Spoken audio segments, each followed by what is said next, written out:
आदि कैलाश और ओम पर्वत की यात्रा सिर्फ एक धार्मिक यात्रा नहीं, बल्कि यह एक आत्मिक और आध्यात्मिक यात्रा है जो मन को ईश्वर से जोड़ देती है।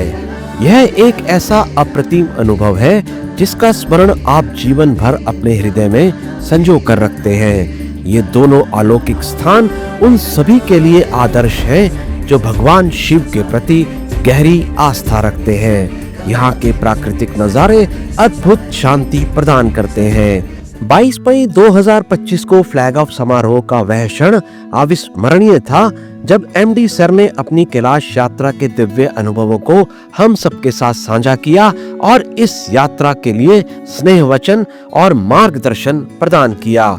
24 मई 2025 को मेट्रो भवन से एडवेंचर क्लब के 30 साहसी सदस्य कुछ जाने अनजाने से सुबह 7 बजे एकत्रित होते हैं अपने जीवन की एक सबसे यादगार यात्रा पर निकलने के लिए। कुछ लोग तो एक दूसरे से परिचय लेते और देते नजर आ रहे हैं और कुछ लोग अभी भी कुछ हिचकिचाहट महसूस कर रहे हैं, लेकिन ये हिचकिचाहट अब कुछ ही पलों की मेहमान थी, क्योंकि अगले 7 दिनों तक हम सब एक परिवार की भांति रहने वाले थे। मुख्य द्वार से प्रवेश कर रही अर्बेनिया बसेस को देखते ही हर हर महादेव के जय घोष से मेट्रो भवन परिसर गुंजायमान हो गया और ऐसे आध्यात्मिक वातावरण में जब पंडित जी ने मंत्रोच्चारण कर सभी को तिलक और कलावा बांधकर आशीर्वाद और शुभकामनाएं दी, तो ऐसा प्रतीत हो रहा था कि जैसे सेना के कुछ जवान मिशन पर जाने के लिए आतुर हो। सभी साथियों का उत्साह देखते ही बन रहा था। फाइनली पूजन के उपरांत सुबह 8 बजे 2 अर्बेनिया बसेस में सवार होकर इस पावन यात्रा का शुभारंभ हुआ। बोलो शंकर भगवान की जय। हमारा आज का गंतव्य था उत्तराखंड के कुमाऊं क्षेत्र में स्थित मुक्तेश्वर।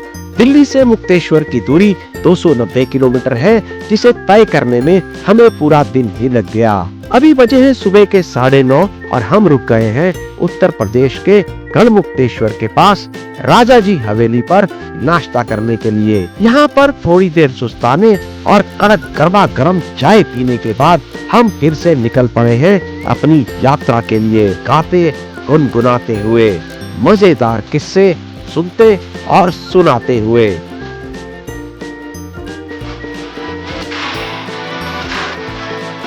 दोपहर 2 बजे हम पहुंच गए हैं रुद्रपुर, जहां हम करने वाले हैं सत्कार ढाबे पर एक शानदार लंच। यहां पर खाना खाकर आनंद आ गया।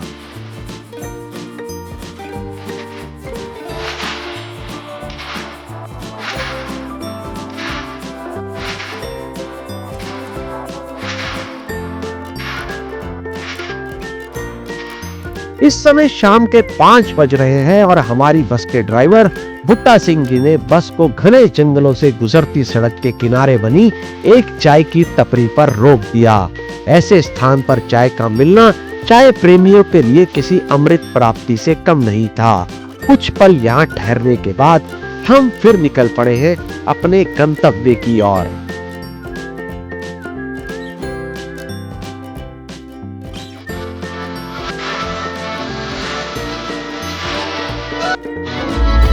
शाम 7 बजे हम मुक्तेश्वर पहुंच ही गए। मुक्तेश्वर समुद्र तल से लगभग 2285 मीटर की ऊंचाई पर स्थित एक शांत और आध्यात्मिक स्थान है, जहां हिमालय की चोटियां बहुत ही मनोरम दृश्य प्रस्तुत करती हैं। यहाँ की शुद्ध वायु को अनुभव करते ही हमारे फेफड़े प्रसन्न चित्त हो गए।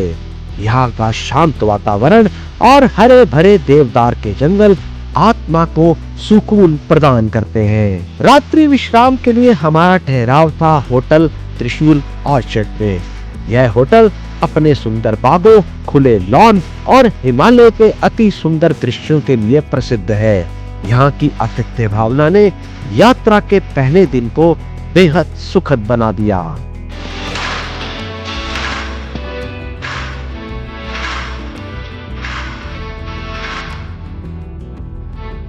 सुबह की पहली किरणों के साथ मुक्तेश्वर की शांत वादियों में एक सुनहरी सुबह ने हमारा स्वागत किया।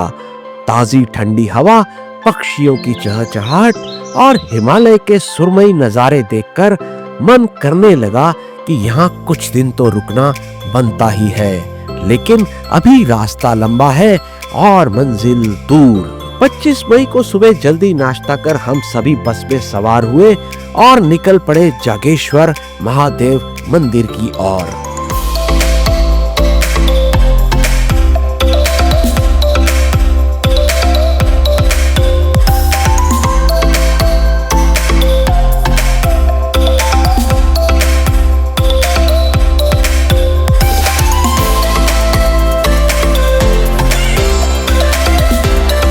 अल्मोड़ा जिले में स्थित और समुद्र तल से लगभग 1870 मीटर की ऊंचाई पर बसा यह मंदिर उत्तराखंड के सबसे पवित्र और प्राचीन मंदिरों में से एक है। यहाँ 124 छोटे बड़े मंदिरों का समूह है, जिसका निर्माण 9वीं से 13वीं शताब्दी के बीच में कप्यूरी और चंद राजाओं द्वारा करवाया गया था। जागेश्वर धाम मंदिर लगभग 2500 वर्ष पुराना है। शिव पुराण, लिंग पुराण और स्कंद पुराण आदि पौराणिक कथाओं में भी इस मंदिर का उल्लेख मिलता है। इसी पवित्र स्थान से ही शिवलिंग का पूजन प्रारंभ हुआ था। देखने में यह मंदिर केदारनाथ मंदिर की प्रतिकृति यानी कि रेप्लिका लगता है।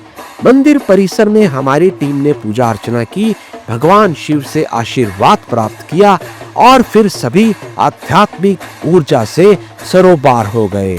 यहाँ का शांत वातावरण और शिल्पकला एक अद्भुत अनुभव है। जागेश्वर धाम के बाद हमारी यात्रा का अगला पड़ाव था धारचूला, एक सीमांत नगर जो नेपाल और भारत की सीमा पर बसा है।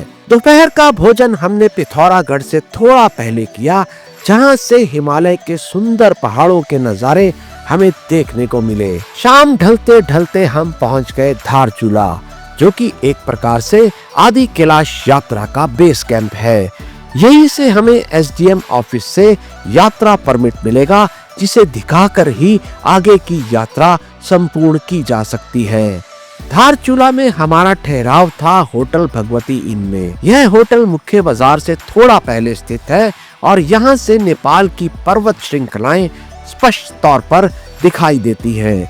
यहाँ हमें एहसास हो गया कि जैसे जैसे हम ऊंचाई पर पहुंचेंगे, रहने की सुविधाएं वैसी नहीं मिलेंगी जितनी हमें आमतौर पर एक होटल में मिलती हैं।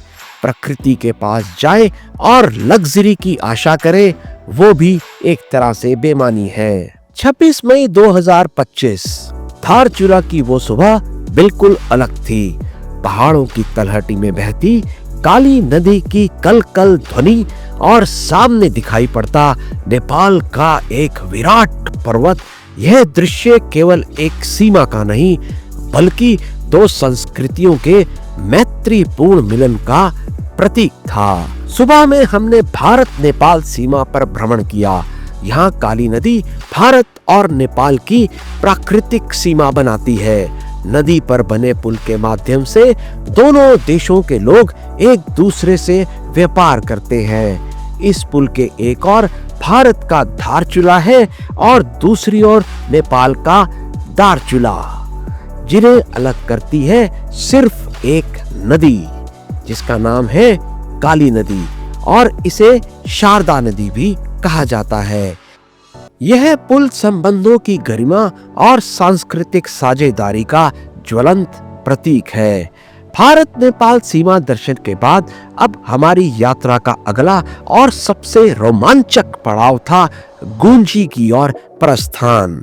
धारचूला से आगे का सफर अर्मेनिया बसों में संभव नहीं था, इसीलिए अब हमें मिली है 4x4 पहाड़ी जीप्स, जो कि यहाँ के लोकल ड्राइवर ही चलाते हैं। आगे जाने के लिए आपको यहीं की लोकल टैक्सी लेनी पड़ती है। मोबाइल नेटवर्क ने यहीं से धोखा देना शुरू कर दिया। धारचूला से आगे का रास्ता अत्यंत दुर्गम, संकरा और चुनौतीपूर्ण है, लेकिन प्रकृति की सुंदरता हर क्षण को आनंदमय बनाती है। यहाँ पर मैं आपको एक विशेष बात बता देना चाहता हूँ कि धारचूला चूंकि एक सीमावर्ती क्षेत्र है और यहाँ पर सुरक्षा की दृष्टि से सभी के लिए इनर लाइन परमिट लेना जरूरी होता है। बिना इनर लाइन परमिट के धारचूला से आगे नहीं जाया जा सकता। जैसे मैंने ऊपर बताया, ये इनर लाइन परमिट धारचूला का एसडीएम इशू करते हैं। यहाँ से आगे पूरे क्षेत्र में 3 लेयर सिक्योरिटी है, जिसको मैन करते हैं एसएसबी यानी कि सशस्त्र सीमा बल, ITBP, Indo Tibet border police और भारतीय सेना। इनर लाइन परमिट की सभी औपचारिकताएं हमने समय रहते पहले ही संपूर्ण कर ली थी, इसीलिए हमें कोई समस्या नहीं आई। इस रास्ते में हर मोड़, हर पथरीली चढ़ाई और हर तंग खाई के किनारे से गुजरती गाड़ी हमें प्रकृति की चुनौती और सुंदरता दोनों का एहसास करवा रही थी। रास्ते भर हमने नदियों, पहाड़ों, झरनों और घाटियों की अकूत भव्यता का अनुभव किया, लेकिन इस प्राकृतिक सौंदर्य के बीच एक स्थान पर रुककर हमने उन अभागे तीर्थ यात्रियों का भी स्मरण किया जो इस स्थान पर एक दुखद त्रासदी का शिकार हो गए थे। इस जगह का नाम है मालपा, जो अब एक दुखद स्मृति बन चुका है। अगस्त 1998 में एक भयंकर भूस्खलन में यहाँ करीब 200 से अधिक लोगों की जानें चली गई। ये लोग कैलाश मानसरोवर यात्रा पर थे, जिनमें श्रद्धालु, स्थानीय गाइड्स और आईटीबीपी के कुछ जवान भी शामिल थे। यहाँ से गुजरने वाला हर यात्री यहाँ रुककर उन तीर्थ यात्रियों को श्रद्धांजलि अवश्य देता है, जो निकले तो थे कैलाश मानसरोवर की यात्रा के लिए, लेकिन कभी पहुंच नहीं पाए। हमारी टीम ने भी वहां पर कुछ क्षण मौन में व्यतीत किए, उन सभी आत्माओं को नमन करते हुए। इस भावुक पड़ाव के बाद अब हम फिर निकल पड़े हैं अपने गंतव्य गुंजी की ओर।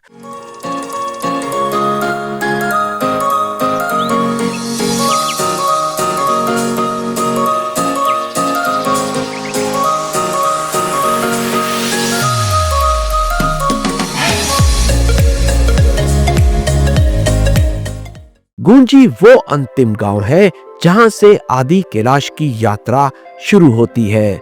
गुंजी पहुंचने से पहले कई चेक पोस्ट पर पहचान और अनुमति की जांच की गई। शाम 4 बजे के आसपास हम गुंजी पहुंच गए। ऊंचाई बढ़ जाने के कारण ठंड का एहसास होने लगा था। सूरज भी ढलने की तैयारी में था। चारों ओर ऊंचे पहाड़ों से घिरा यह एक छोटा सा गांव एक जमाने में यात्रियों और तिब्बती व्यापारियों का विश्राम स्थल रहा है। समुद्र तल से 10,300 फीट की ऊंचाई पर स्थित गुंजी आदि कैलाश और ओम पर्वत यात्रा का प्रमुख पड़ाव है। चीन और नेपाल की सीमा से सटे इस गुंजी गांव को 27 सितंबर 2024 को मिनिस्ट्री ऑफ टूरिज्म की तरफ से पर्यटन विकास, समृद्ध पर्यावरण और अपनी संस्कृति के संरक्षण के क्षेत्र में सराहनीय काम करने के लिए राष्ट्रीय स्तर पर बेस्ट वाइब्रेंट विलेज अवार्ड से भी सम्मानित किया जा चुका है।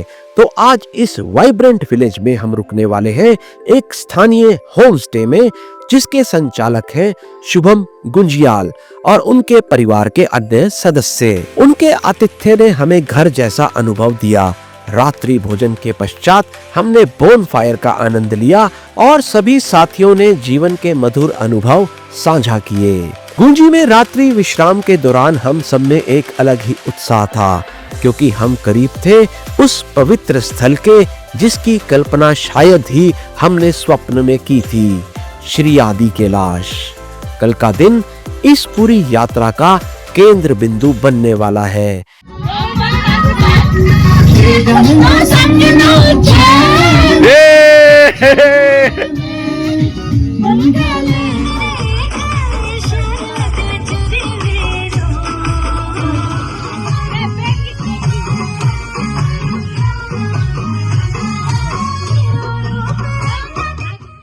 इन्हीं सुखद ख्यालों के साथ कब हम नींद में चले गए हमें पता ही नहीं चला। 27 मई 2025 की सुबह हम गुंजी से श्री आदि कैलाश के दर्शनों के लिए रवाना हुए। गुंजी से आदि कैलाश की दूरी लगभग 35 किलोमीटर है। सुबह 7 बजे मन में महादेव के दर्शनों की अभिलाषा और भक्ति का भाव लिए हम सभी श्रद्धालुओं का काफिला निकल पड़ा है इस कालजयी यात्रा की ओर।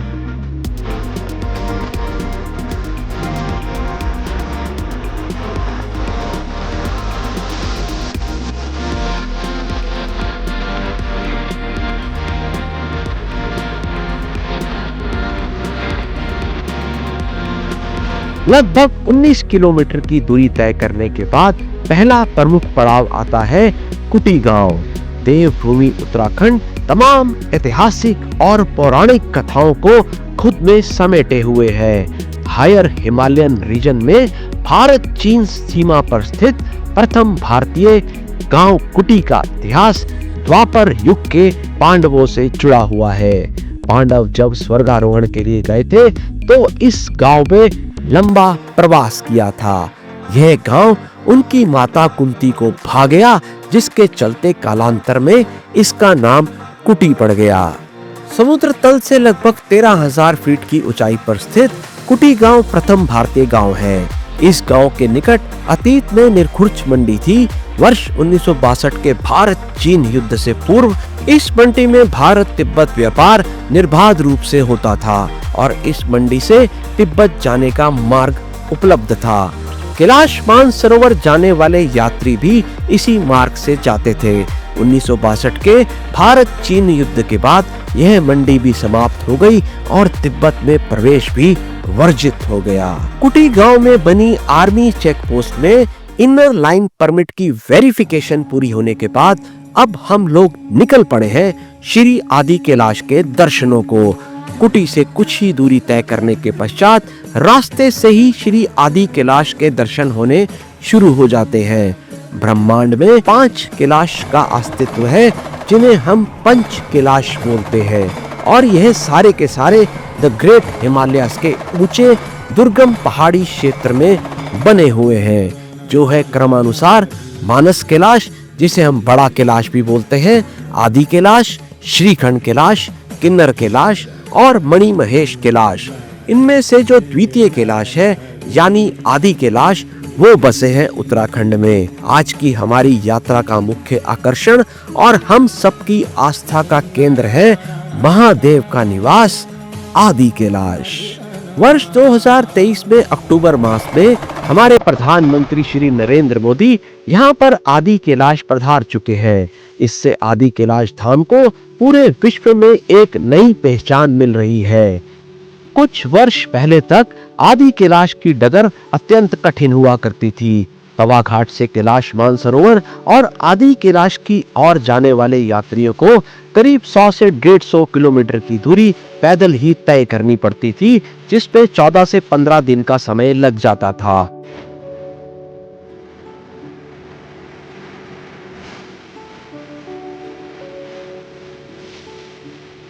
लेकिन अब कैलाश मानसरोवर और आदि कैलाश धाम जाने वाले दर्शनार्थियों की राह आसान हो गई है।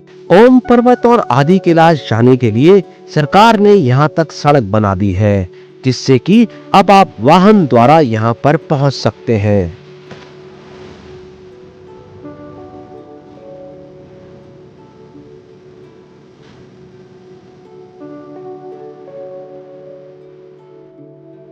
कुछ ही समय में हम ज्योलिंगकोंग पहुंच गए। ज्योलिंगकोंग आदि कैलाश दर्शन का बेस पॉइंट है। ज्योलिंगकोंग पहुंचकर ऑक्सीजन की कमी महसूस होने लगी थी। हल्का हल्का सा सिर में दर्द भी सभी को महसूस हो रहा था। लेकिन फिर सामने थे श्री आदि कैलाश। बर्फ से ढकी शिव की आकृति जैसा प्रतीत हो रहा था। यह पर्वत मानो स्वयं ब्रह्मांड की ऊर्जा का प्रतीक है। हम सब इस अद्वितीय ऊर्जा को महसूस कर पा रहे थे। वेद पुराणों में आदि कैलाश का महत्व कैलाश मानसरोवर के समान ही बताया गया है। ऋषि मुनियों और तपस्वियों की यह आध्यात्मिक स्थली रही है। मान्यता है कि भगवान शिव, माता पार्वती, भगवान गणेश और भगवान कार्तिकेय के साथ यहीं पर निवास करते हैं। पार्वती सरोवर और गौरी कुंड के दर्शन भी यहाँ प्राप्त होते हैं। आदि कैलाश पर्वत के सामने की ओर लगभग 2 किलोमीटर की पैदल यात्रा कर श्रद्धालु पहुँचते हैं पार्वती सरोवर। यहीं पर एक छोटा मंदिर भी बना हुआ है।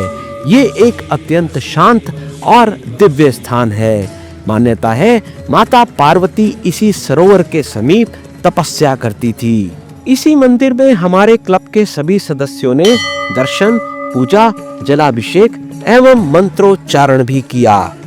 आदि कैलाश पर्वत के ठीक सामने है पार्वती मुकुट। पर्वत की चोटी पर पत्थरों की संरचना इस प्रकार से प्रतीत होती है जैसे कि मां पार्वती के मस्तक का मुकुट हो। आदि कैलाश के दाईं ओर स्थित है शेषनाग पर्वत और उसके साथ ही स्थित है पांडव पर्वत। शंकर भगवान की जय। ओम नमो पार्वती पतये। दिल्ली मेट्रो जिंदाबाद। मेट्रो जिंदाबाद। मेट्रो एडवेंचर क्लब जिंदाबाद। Metro adventure club.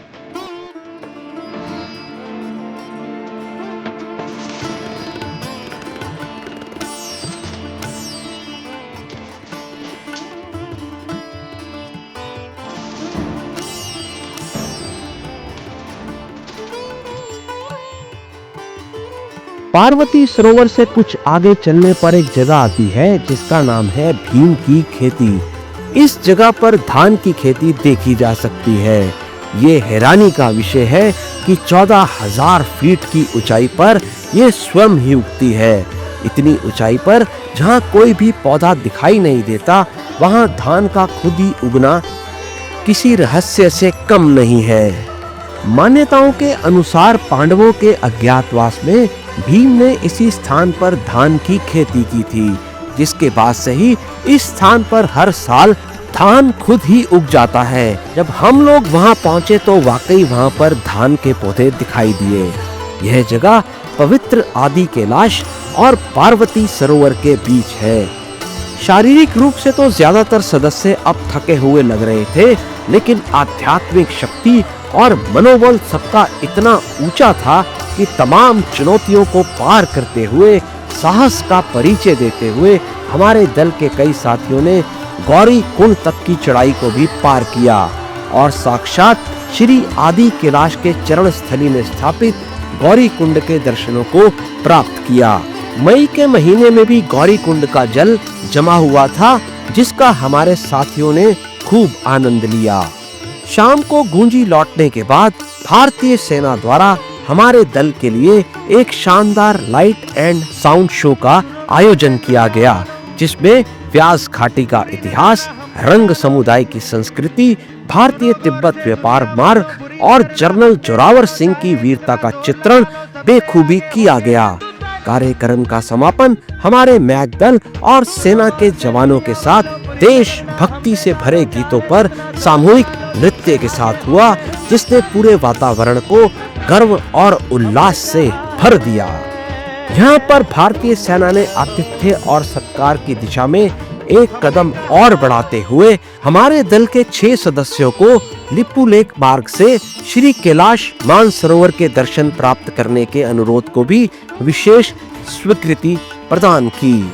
यहाँ मैं आपको बता दूं कि लिपू लेक मार्ग वो कन्वेंशनल रूट है जहाँ से कैलाश मानसरोवर की यात्रा को संपूर्ण किया जाता है। 28 मई की सुबह 5:30 बजे 6 सदस्यों का दल गूंजी से नाभी डांग होते हुए भारतीय सेना की देखरेख में लिपू लेक के लिए रवाना हो गया। नाभी डांग ही वो स्थान है जहां से ओम पर्वत के दर्शन होते हैं और यहीं से एक सड़क आगे जा रही है जो लिपू लेक तक जाती है। नाभी डांग से लिपू लेक का रास्ता केवल 14 किलोमीटर का है, लेकिन इन 14 किलोमीटर में हम जबरदस्त हाइट गेन कर लेंगे। नाभी डांग जहां 15,000 फीट की ऊंचाई पर है, वहीं लिपू लेक पहुंचते पहुंचते ऊंचाई 18,000 फीट तक पहुंच जाती है। ये मार्ग इस यात्रा में अब तक के सभी मार्गों से कठिन और दुर्गम तो है ही, परंतु सबसे अधिक सुंदर और रोमांचक भी है। चारों ओर बर्फ से ढके पहाड़ और घुमावदार रास्ते रोमांच को बढ़ा रहे हैं। लगभग 14 किलोमीटर का यह मार्ग धरती पर स्वर्ग का एहसास प्रदान करने वाला है। सभी साथी ओम नमः शिवाय का जाप कर रहे थे और हृदय से भगवान भोलेनाथ को नमन भी कर रहे थे। अंततः हम पहुंच चुके हैं उस स्थान पर जहां से शेष बची 180 मीटर की दूरी हमें पैदल तय करनी थी। ये चढ़ाई बिल्कुल खड़ी है। 18,000 फीट की ऊंचाई पर 180 मीटर की खड़ी चढ़ाई चढ़ना भी कोई आसान काम नहीं है। हम यहाँ पर चढ़ाई के लिए तैयार हो ही रहे थे कि इतनी देर में सेना के अधिकारी के वायरलेस पर एक मैसेज आया कि आप तुरंत बेस कैंप में वापसी करें।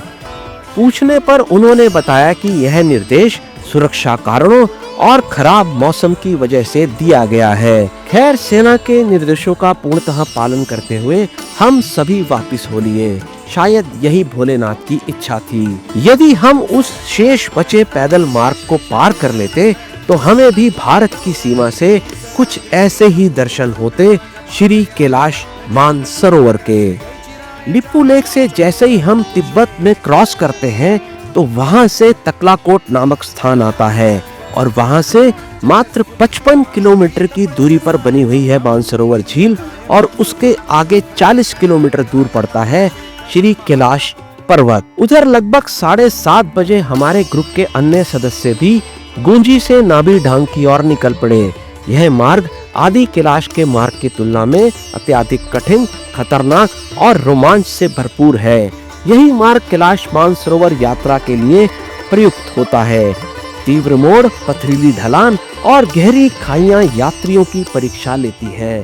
खैर, आज हमारा उद्देश्य था संपूर्ण ब्रह्मांड में स्थित 8 ओम पर्वतों में से जिसे अभी तक खोजा जा सका है उस दिव्य पर्वत को अपनी दृष्टि और हृदय में आत्मसात करना, जिसे कहते हैं ओम पर्वत।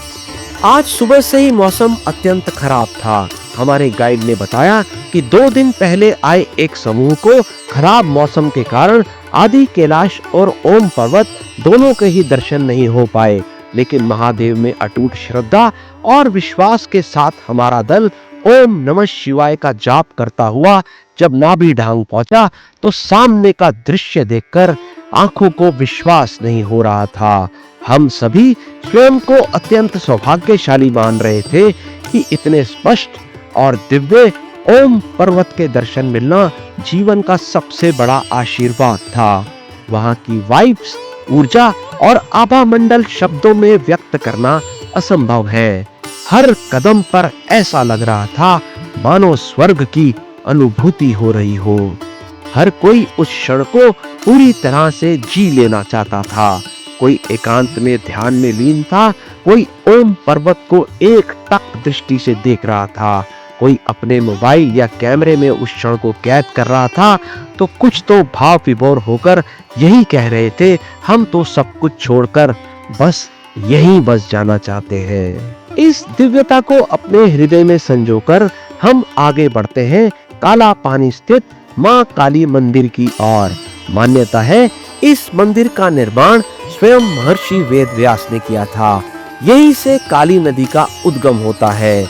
मंदिर के सामने एक गोलाकार पर्वतीय संरचना है जिसे व्यास गुफा कहा जाता है। यहाँ वेदव्यास जी ने तपस्या की और ये भी माना जाता है कि महाभारत की रचना भी उन्होंने इसी स्थान पर की थी।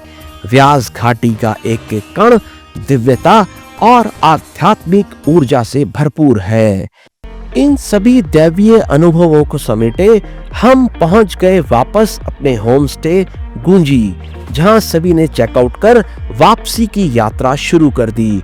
आज का हमारा गंतव्य था धारचूला, जहां से कल हम जाएंगे पाताल भुवनेश्वर की तरफ। 29 मई 2025। अब हमारी यात्रा अपने अंतिम चरण में थी। धारचूला से हम निकल चुके हैं मुक्तेश्वर की ओर और रास्ते में दर्शन करने हैं एक अत्यंत रहस्यमय और पवित्र स्थल पाताल भुवनेश्वर गुफा मंदिर के।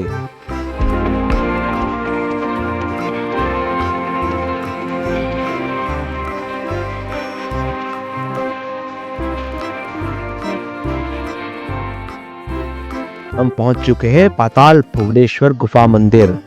यहाँ पर एंट्री करने के लिए पहले आपको टिकट लेनी पड़ती है। अंदर मोबाइल फोन्स अलाउड नहीं है। करीब आधा घंटा इंतजार करने के बाद 92 सीढ़ियां उतरकर हमने प्रवेश किया इस रहस्यमयी गुफा में। यह गुफा त्रेता युग में सूर्यवंशी राजा ऋतुपर्ण के समय में खोजी गई थी। इस रहस्यमयी गुफा में शिव, विष्णु, गणेश समेत 33 कोटि देवी देवताओं के रूप प्राकृतिक शैलाकृतियों के रूप में मौजूद है। गुफा की लंबाई लगभग 525 फीट और गहराई 90 फीट है। गुफा में नीचे उतरने के लिए लोहे की जंजीरों का सहारा लिया जाता है। गुफा में प्रवेश करने पर ऐसा प्रतीत हो रहा था कि मानो एक अलग ही दुनिया में आ गए हैं। इस गुफा के दर्शनों ने एक अलग अनुभव प्रदान किया। गुफा दर्शनों के बाद हम लौट चले हैं मुक्तेश्वर की ओर। ये सोचा गया कि सबको क्यों ना बुरांश का शरबत पिलाया जाए। बुरांश का शरबत उत्तराखंड का एक प्रसिद्ध पेय है जो स्फूर्ति और औषधीय गुणों के लिए अत्यंत प्रसिद्ध है।